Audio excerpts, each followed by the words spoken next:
بسم اللہ الرحمن الرحیم۔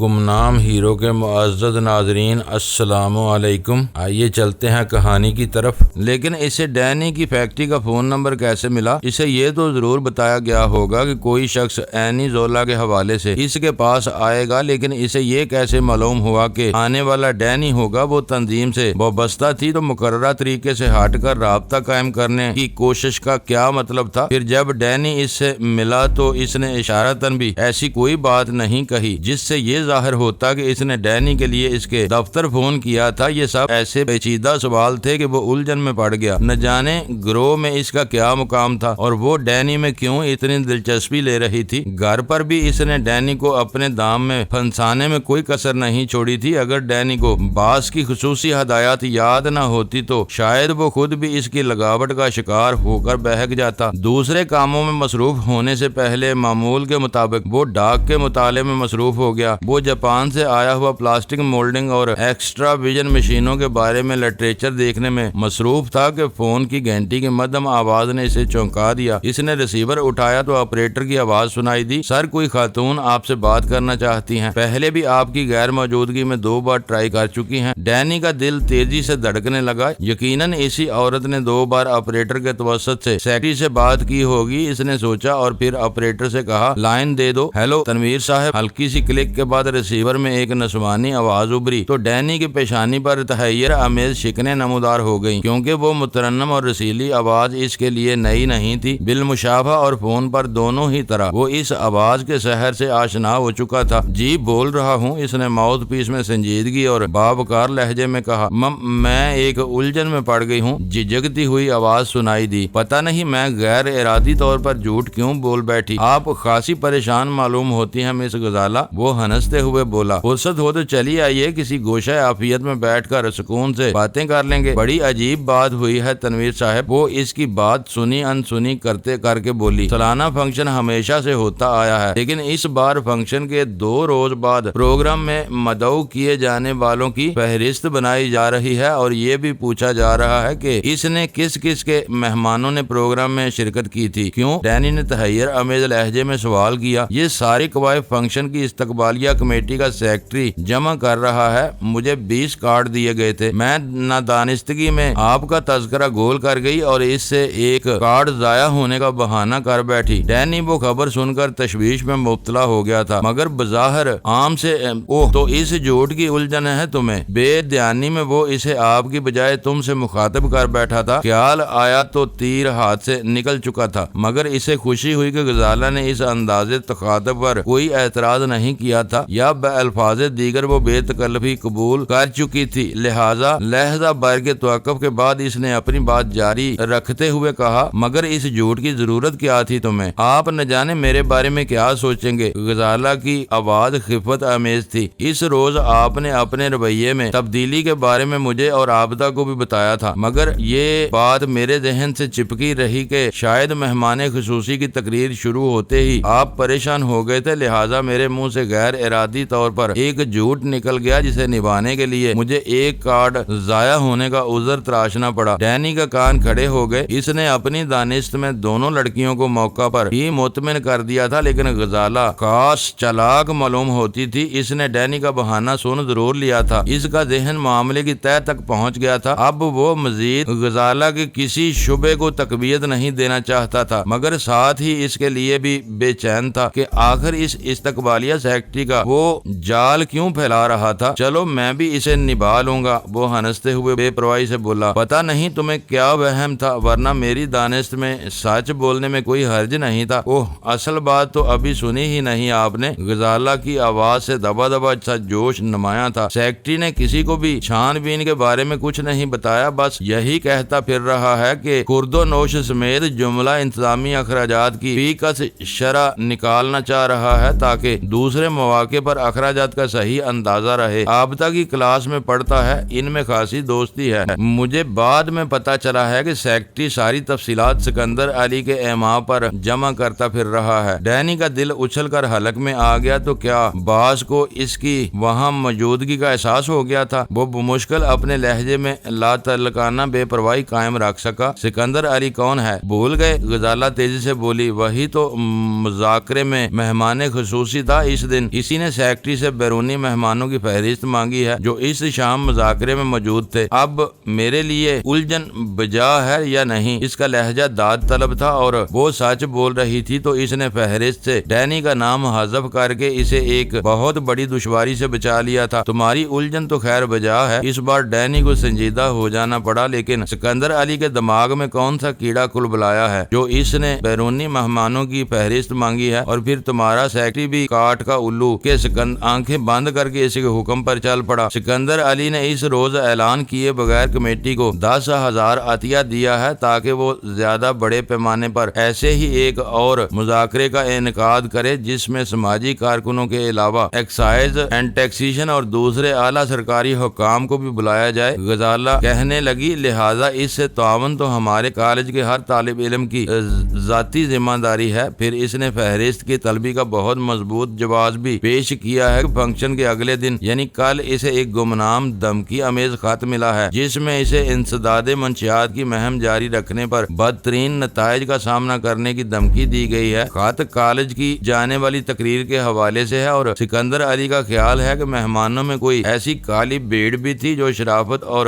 رزق حلال کے پاکیزہ لبادے کی آڑ میں منشیات فروشی میں ملوث ہے۔ وہ سرگرم اور فعال آدمی ہے۔ اس کا خیال ہے کہ مہمانوں کی فہرست دیکھ کر شاید وہ خط بھیجنے والے کو پہچان لے گا۔ ڈینی کا دل ڈوبنے لگا۔ معاملہ کسی حد تک اس کی سمجھ میں آ گیا تھا۔ اس کا باعث یقینی طور پر سکندر علی ہی تھا۔ شاید گھر جا کر اس نے سوونیر کے آخری سرورق پر ڈینی کی فرم کا نام تہنیتی پیغام کے ساتھ دیکھا ہوگا اور پھر اس الجھن میں گرفتار ہو گیا ہوگا کہ کہیں ڈینی بھی اس مذاکرے کے مہمانوں میں شامل نہ رہا ہو اور یوں اس کی آواز سن کر اپنے سربراہ کی پر اسرار شخصیت کے راز سے واقف ہو گیا ہو۔ اس کے پاس اپنے خدشے کی تصدیق یا تردید کے لیے اس سے بہتر کوئی طریقہ نہیں تھا جو اس نے اختیار کیا تھا۔ کسی ایک فرد کے بارے میں چھان بین کے بجائے اس نے سارے ہی شرکاء کے نام مانگ لیے تھے اور غزالہ نے محض چھٹی حص کے سہارے ڈینی کا نام چھپا لیا تھا، ورنہ اپنی شخصیت کا راز فاش ہو جانے کے خوف سے سکندر علی ڈینی کو موت کے گھاٹ اتارنے کا فیصلہ بھی کر سکتا تھا، کیونکہ معاشرے میں اپنی انسان دوستی، سماجی خدمات، فیاضانہ مالی آنت اور خدا ترسی کی ہر دل عزیز خوبیاں اس نے منشیات فروشی سے کمائے ہوئے کالے دھن کے سہارے ہی برقرار رکھی ہوئی تھی، اور اس جیسا محتاط آدمی کبھی یہ خطرہ مول نہ لے لیتا کہ کوئی اس کے چہرے سے عزت و شرافت، آنت و دیانت، سخاوت اور شجاعت کا دبیز غلاف نوچ کر اس میں چھپے ہوئے منشیات فروش کو معاشرے اور قانون کے سامنے بے نقاب کر سکے۔ وہ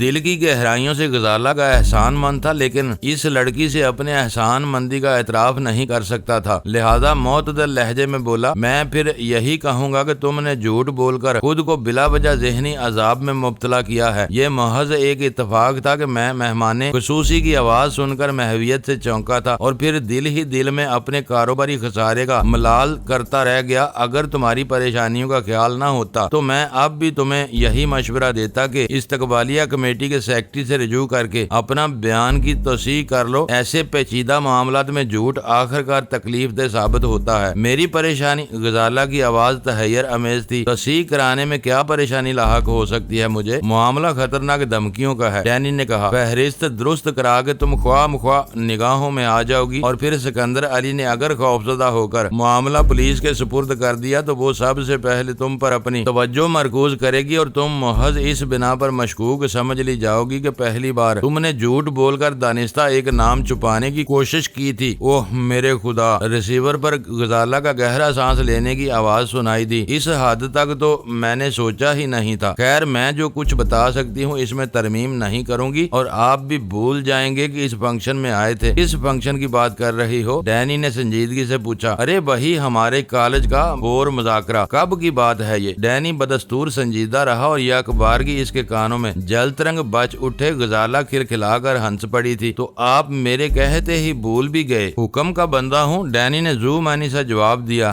غزالہ کے بارے میں اس کے دل میں پہلے ہی دن سے ایک نرم سا گوشہ موجود تھا اور وہ اس سے بے تکلفی پیدا کرنے کا یہ موقع گنوانا نہیں چاہتا تھا۔ اسے تو یہی سوچ سوچ کر خوشی ہو رہی تھی کہ بے دھیانی میں وہ اسے ناراض کیے بغیر آپ کے بجائے تم سے مخاطب کرنے میں کامیاب ہو گیا تھا۔ جب چاہو آزما سکتی ہو۔ کافی دیر ہو گئی، فون بند کر دوں؟ وہ سنجیدہ ہو گئی۔ ایک بات تو ہم دونوں بھول ہی رہے ہیں، ڈینی نے چونک کر کہا، اور ہم دونوں کی مٹھاس احساس میں کھو گیا۔ وہ کیا؟ غزالہ کے استفسار پر وہ باوقار سنجیدگی آ گئی تھی۔ کہیں عابدہ میرا نام نہ لے بیٹھے۔ ڈینی نے خدشہ ظاہر کیا۔ وہ اپنی دنیا میں کھوئی رہنے والی ایک بے ضرر سی لڑکی ہے، اسے خبر ہی نہیں کہ میں نے کیا لکھوایا، نہ وہ فہرست دیکھے گی نہ منہ کھولے گی۔ اس کی طرف سے میں بے فکر ہوں، آپ بھی پریشان نہ ہوں۔ اچھا فون نمبر کیا ہے تمہارا؟ ڈینی نے ڈٹائی کے ساتھ سوال کیا۔ جب میں خود آپ کو فون کر لیتی ہوں تو اس کی کیا ضرورت ہے؟ سنجیدہ ہو جانے کے باوجود وہ ڈینی کی جسارتوں پر برا فروختہ نہیں تھی۔ کبھی مجھے بھی ضرورت پڑ سکتی ہے، میرا دل بھی چاہ سکتا ہے کہ بات کرنے کو۔ ڈینی گویا مچل گیا۔ نمبر بتا بھی دوں گی تو کوئی فائدہ نہ ہوگا۔ اس کا لہجہ استفسار طلب تھا، جیسے ڈینی کی زبان سے نمبر جاننے کا کوئی زیادہ بہتر جواب سننا چاہتی ہو۔ ایسا کوئی نقصان بھی نہ ہوگا، میں بہت شریف اور شائستہ انسان ہوں۔ وہ شاید بے اختیار ہنس پڑی، مگر میرے ڈیڈی اتنے شائستہ نہیں ہیں کہ آپ کی فرمائش پر مجھے فون پر بلا دیں گے۔ میں ایسے وقت فون کروں گا جب وہ گھر پر ہی نہ ہو۔ ڈینی نے صدقے دل سے معصومانہ لہجے میں کہا۔ اس خوبصورت سی لڑکی کے لیے اس کا دل موم ہوا جا رہا تھا۔ وہ ریٹائرڈ کرنل ہیں تنویر صاحب۔ وہ ایک ایک لفظ پر زور دے کر بولی۔ سارا دن گھر پر رہتے ہیں اور خود ہی فون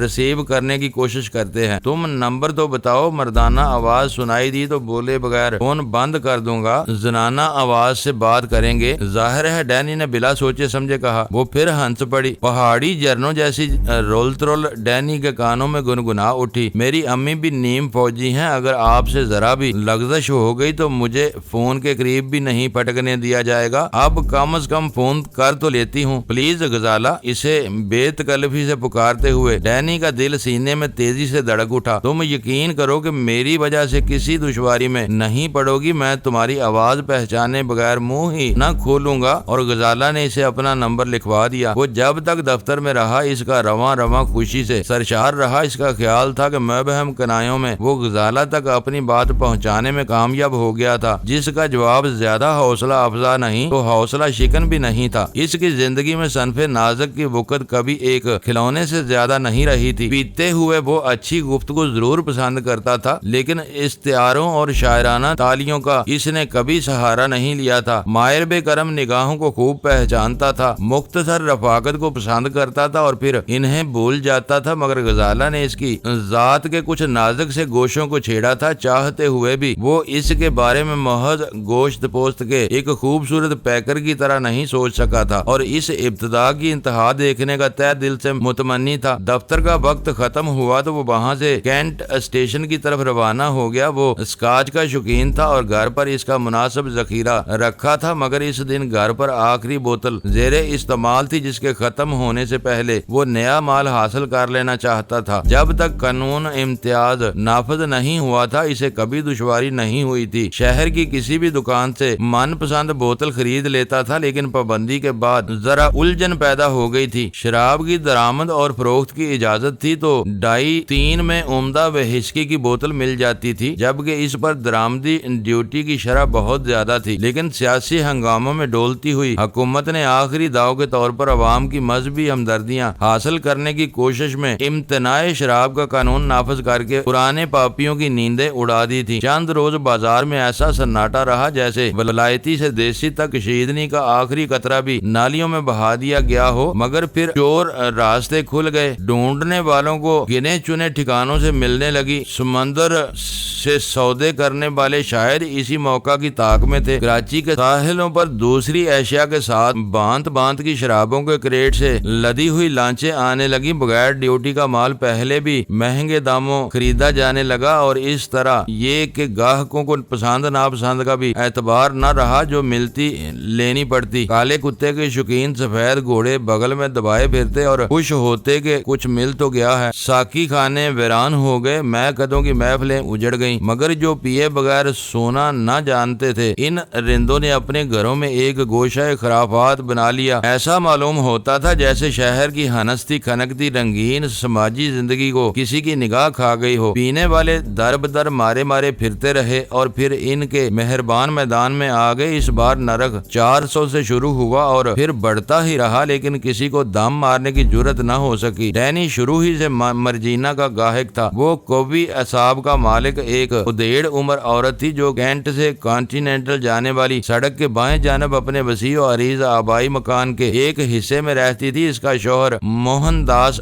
بڑا مرنجانے مرنج آدمی تھا۔ گھر میں فرش دھونے سے کھانا پکانے تک سارا کام خود کرتا تھا۔ کوٹھی کے مختلف حصوں میں مقیم کرایہ داروں کے ٹپکتے ہوئے نل، اڑے ہوئے فیوز بھی درست کر لیتا تھا اور آنے والے گاہکوں کو بھی سنبھالتا تھا۔ وہ لاولد جوڑا کوٹھی کے صرف 3 کمروں پر قابض تھا اور بقیہ عمارت کا کرایہ ان کی گزر اوقات کے لیے کافی تھا، مگر پھر بھی وہ غیر قانونی مے فروشی کرتے تھے۔ لوگ کہتے تھے کہ مرجینا کوکین کی عادی ہے، لیکن ڈینی کو اس سے کوئی غرض نہیں تھی۔ کبھی کبھار مرجینا اچھے موڈ میں ہوتی تو اسے ایک آدھ پیگ اپنی طرف سے بھی پلا دیتی تھی۔ نہ جانے اس کے ذرائع کیا تھے کہ بدترین قحط کے زمانے میں بھی اس نے اپنے پرانے گاہکوں کو کبھی مایوس نہیں کیا تھا، بس مال روک کر دیتی تھی تاکہ ہر ایک کو کچھ نہ کچھ مل ہی جائے۔ ڈینی نے ویران گلی میں گھومنے کے بعد تیسرے مکان میں کار روک دی۔ اس وسیع و عریض کوٹھی کا وہ سال خوردہ 24 پھاٹک مرجینا اور موہن کے تصرف میں تھا اور ہمیشہ کھلا رہتا تھا۔ کرایہ داروں کی آمد و رفت کے لیے دوسرے 3 پھاٹک موجود تھے۔ مرجینا ہمیشہ کی طرح برآمدے میں بیٹھ کی کرسی پر براجمان تھی۔ یہ اس کا سدا کا معمول تھا کہ گرمی، سردی اور برسات میں شام 4 بجے سے 7 بجے تک برآمدے میں ایسے زاویے سے اپنی کرسی پر بیٹھی رہتی تھی کہ اس کی نگاہوں سے بچ کر چوہے کا بچہ بھی کھلے ہوئے پھاٹک کو عبور نہیں کر سکتا تھا۔ یہ اس کی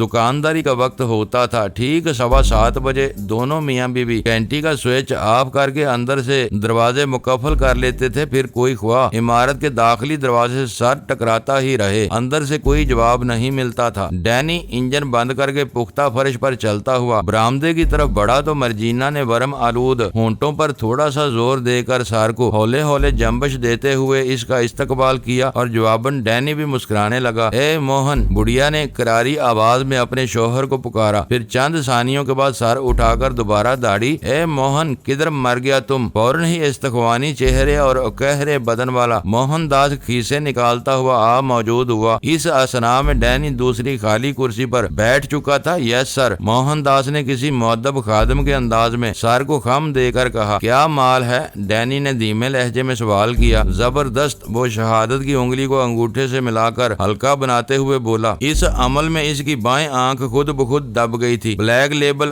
red Label, White Horse, Black Dog, Chivas Regal, Queen Anne, آج سب ملے گا، نیا مال آیا ہے۔ مرجینا نے اسے ایک گندی سی گالی دی۔ واڈکا تیرا باپ لے گیا ساری۔ مرجینا، موہن نے کربناک لہجے میں احتجاج کیا۔ مجھے معلوم ہے کہ ڈینی بابو سفید نہیں پیتا۔ مرجینا نے دوسری گالی کسی پتھر کو دی ہوتی تو وہ غیرت سے چٹک گیا ہوتا۔ ریڈ لیبل لیا ہے کبھی اس نے؟ پھر تو نے اس کا نام کیوں لیا؟ ڈینی کے لیے وہ کوئی نیا تجربہ نہیں تھا، لہذا جھگڑے کے طول پکڑنے سے پہلے ہی دخل دے بیٹھا۔ بلیک ڈاگ کا کریٹ لے آؤ۔ مرجینا زیر لب کچھ بڑبڑاتی رہی۔ موہن پھرتی سے اندر غائب ہو گیا۔ ڈینی نے جیب سے 50 کے نوٹوں کی گڈی نکال کر مرجینا کی طرف بڑھا دی۔ کتنا ہے؟ مرجینا نے گڈی گنے بغیر بے پرواہی سے اپنی جیکٹ کی جیب میں ڈالتے ہوئے سوال کیا۔ 5000۔ ڈینی نے سگریٹ سلگاتے ہوئے کہا۔ 250 اور مانگتا ہے؟ وہ بولی۔ کوسٹ گارڈز نے 2 لانچ پکڑ لیا ہے، مال ایک دم مہنگا ہو گیا۔ ڈینی نے ایک لفظ بھی کہے بغیر پرس نکال کر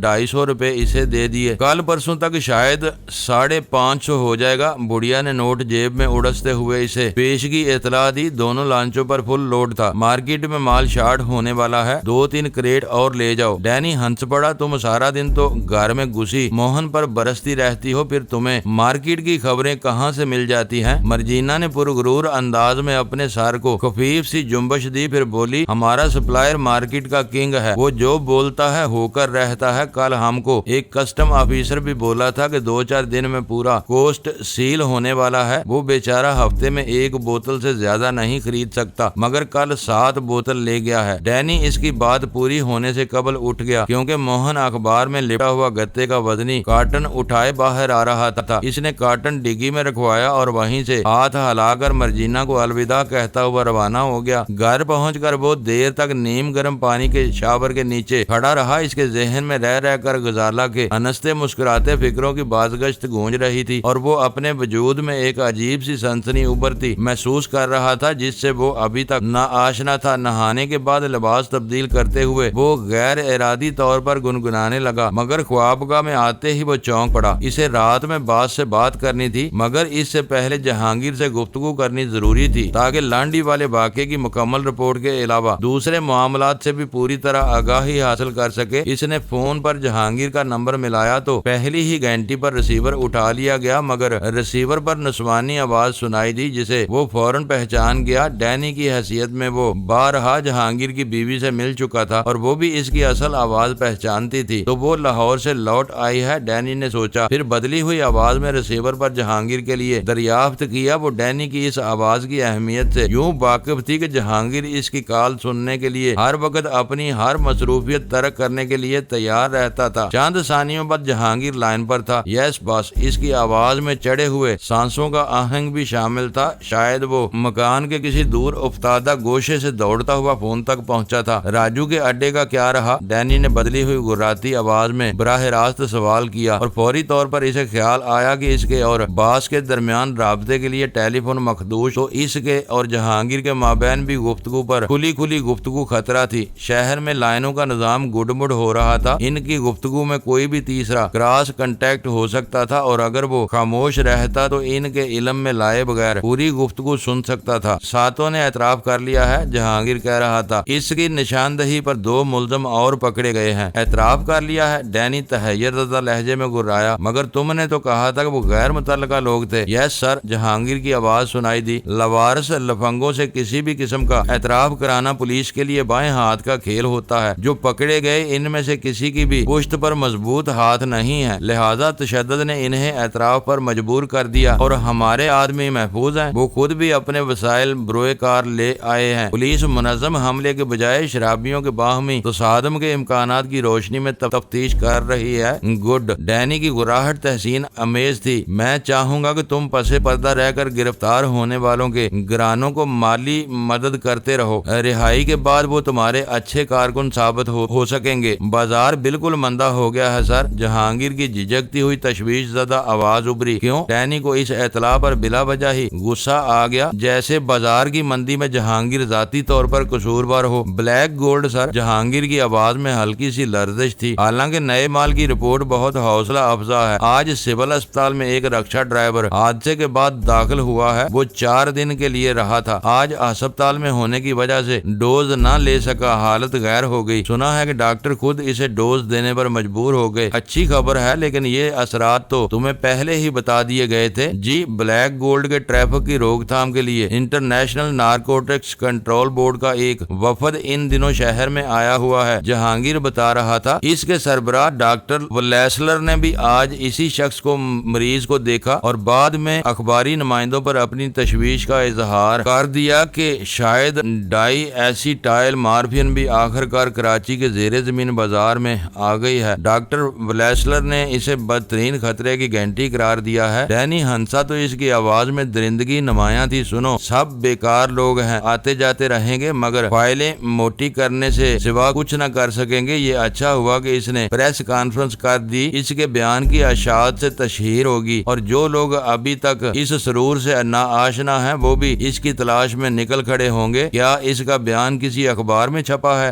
معزز ناظرین، لائک کریں، شیئر کریں اور کمنٹس باکس میں پاک آرمی زندہ باد، پاکستان پائندہ باد کا نعرہ ضرور درج کر کے اپنے ملک پر فخر کریں اور پاکستان کی بنیادیں مضبوط کرنے میں اپنا کردار ادا کریں۔ ویڈیو دیکھنے کا شکریہ۔